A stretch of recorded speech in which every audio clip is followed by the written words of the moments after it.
lakwatserang lola. Ayan, nakapaglakwatsa na naman po ang inyong lakwatserang lola kahit na nag-i-snow. Ayan, dito po sa Canada, kahit po nag-i-snow, pwede kang maglakad-lakad kasi yung mga daan po ay kiniklearing po nila. Ayan, katulad po niyan. Ayan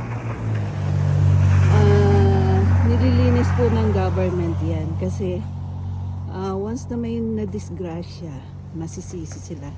So, yung mga tao rin po, yung bawat tapat ng bahay nila, yung mga walkway, ay nililinis nila yan katulad po niyan. Nililinis po nila yan kasi once na may mag-slide sa tapat po ng bahay nila, ay sila po ang mananagot.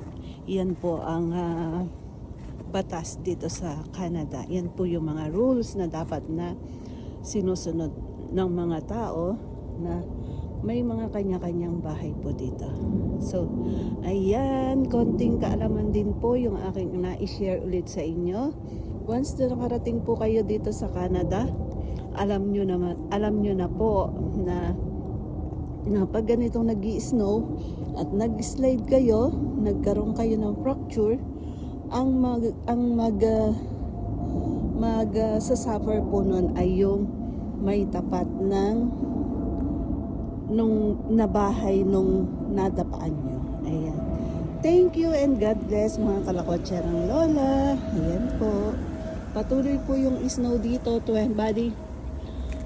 Ano na po ito? Since kami na pang madaling araw. So kulang 24 hours na po yan. Ayan. Thank you and God bless.